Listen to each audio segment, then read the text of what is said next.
Welcome back to Daytime. How do you purchase a home when there are high prices, lack of inventory, and bidding wars? Samantha Brookes is here to show us the way. Samantha, welcome to the show. Thank you for having me. Let's talk about this. I mean, it is high prices, there are bidding wars. What do we do if we want to get into the market? Well, the most important thing is that you prepare. You have to prepare yourself financially, mentally, credit-wise, employment. Everything has to make sense in front of a lender to make sure that this is what you want to buy and this is how you're going to buy it. What are some of the best ways then to start that preparation process? I always tell my clients, make sure you know exactly where it is that you want to purchase. So for instance, if you're looking in the city of Toronto, you have to know that if you're going in to purchase a property, it's going to cost you a lot of money. And the chances of you going into bidding war is very, very high.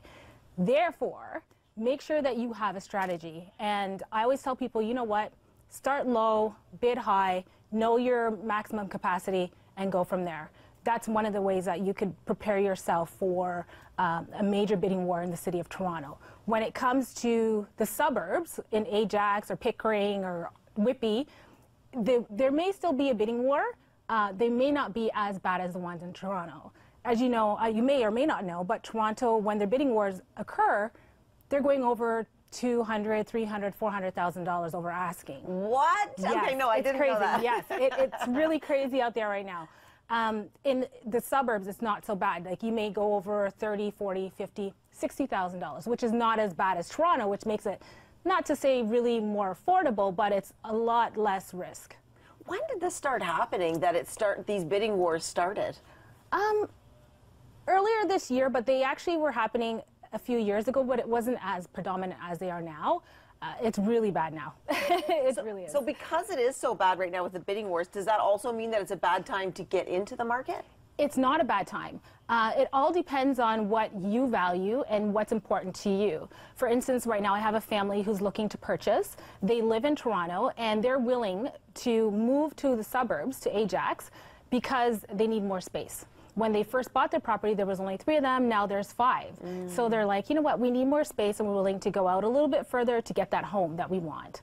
So more affordable, more space in the suburbs. Right, and the further east you get, the more affordable it can become. And then you have to take into consideration how much we want to travel and the cost associated with that as well. Absolutely. At the same time, you're still getting more value for the bank, more bang for your buck, right? So, because you're getting a backyard.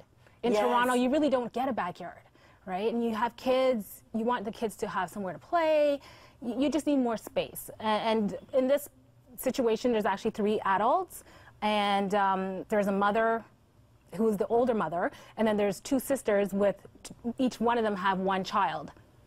So, it's a big family situation like that. It's a big family situation. So that's one of the strategies you suggest, that if you are not in a position where the lender won't give you a mortgage, you can get together with a friend and buy a house together. That's correct, or a family member. Better to do it with a family member because it's less risk, but sometimes, friends, it doesn't always work out, right? So you have to be careful in that regard, but other than that, that's probably one of the best ways to go right now if you needed to buy something in Toronto.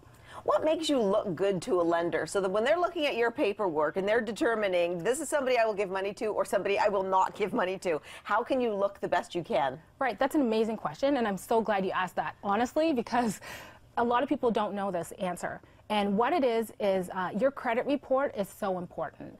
And knowing exactly where you are, it's not just about your actual credit rating. So there's something called the Beacon score that the lenders look at. When they look at the Beacon score, it's really important to know what's happening in the body of the actual report when you're looking at that Beacon score. For instance, yesterday we pulled a credit bureau and it was 700, over 700 actually, and a lender declined it. Wow. And a lender declined it because the person had a previous bankruptcy, very little reestablished credit, and had missed a few student loan payments, right? So they're just like, you know what, this doesn't work for us. So it's not just your score that's important. You've got to make sure that you don't miss the payments, which actually does affect your score. It does affect your score. It does, and it affects it for 7 years. Well, I shouldn't say 7 years. It's on your credit report for 7 years. It affects it for 2 of those 7. That's it? Yes, it affects it for 2 years. After that, you have time to rebuild. So it lasts on your credit report for 7 years, but it only affects it for 2. Well, wait a minute. Even though I said that's it, if you miss a payment and think that's going to affect you for 2 years, that's a good reason to not miss any payments. You're absolutely correct. And even I always tell clients too as well, like, you know, when I see that they haven't paid their phone bill or they're having a disagreement with one of the telephone companies, and I see collection item and it's only for maybe $400, I'm like, well, you know, you let this $400 stop you from buying a house. Does it really make sense? So you have to be careful in what type of battles you're getting into when it comes to credit. And we're going to talk about this credit and credit repair and everything we need to know about mortgages. More with Samantha Brookes when we return. Stay with us.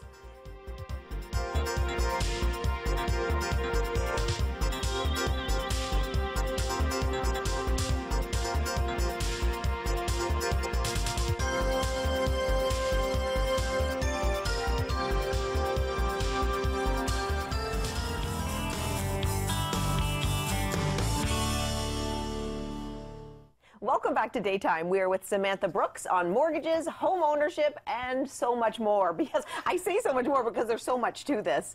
And we were talking about before the break, credit repair, making sure you don't miss payments.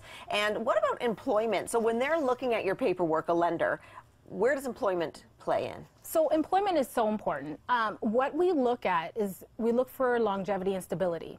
How sustainable is this job and what's going on with the person's employment? Sometimes people change jobs every year.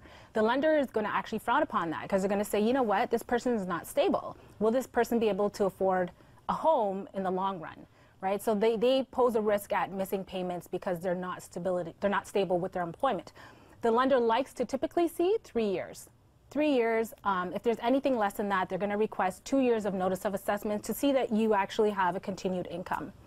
Wow, that's a long time. It is. So if you're thinking about purchasing a home now, you need to start getting these ducks in a row. Absolutely. And if you miss something, then you need to speak with a mortgage broker because they'll be able to line you up correctly. That way you'll be able to still be able to get financing. So what's really happening right now? Are you finding it that people are selling their home, downsizing, or is it more the millennials that are now getting into the market? What is really happening in today's market? Right. So the millennials are in the market right now. Right now the millennials are around 36 years old.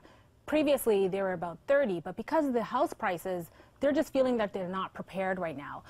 There was a survey done by BMO, and they were saying that the millennials are 36 years old, and they feel like they need to save more of a down payment. Some of them are feeling they need to pay off some of their debts before they buy a home, and some of them just feel like they're not sure exactly where it is they want to live right now and how they're going to do this, and if they can afford to actually buy a home. So the millennials are kind of like, let's just either wait or let's just jump in because we're ready. Some of them are ready. And if they are ready, I tell them, go ahead. You know what? Let's keep going, right? Because the market isn't going to wait for you. It's going to continue to increase, and it's just going to it may get worse, it may not, we don't know. But in order for you to start building your future wealth now, you might as well if you're ready. If those who feel like they're not ready, most of the time, is it just an imagined fear that they're afraid? Because it's a big step, purchasing a house. And we might worry, what if we get into a house and then the market crashes because maybe it's a bubble and now you have this huge mortgage and it's not worth anything? Right. And every reason to be concerned, right? Because the prices are overvaluated right now. What I tell my clients is that, you know what, if the market does crash, we don't know when that's going to happen. We've been waiting for years. It hasn't done that. It's just gotten worse. Go ahead and buy anyways. Hold, because you're not buying to sell next year or in a couple months unless you're flipping a property. You want to buy and hold. Real estate is to buy, hold, and then sell. Right. And that's how you make your money. So if it crashes, then you can still recoup the costs if you decide, well, if you hold the property a little bit longer. Does it matter if you're purchasing a home that needs renovations? Can you wrap the renovation cost of that older home? So you might be getting a better value because there's work that needs to be done. Can you wrap that cost into a mortgage? Absolutely, you can. So there are some products out there where they have purchase plus improvement.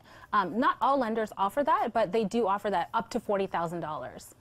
And what would you suggest in terms of money that you leave in the bank account for emergency, for the moving process, for the legal fees? If you've saved the down payment of your home and give it all towards the down payment, could you get stuck? You could. Now, what the lender requires is 5% plus 1.2% for closing costs.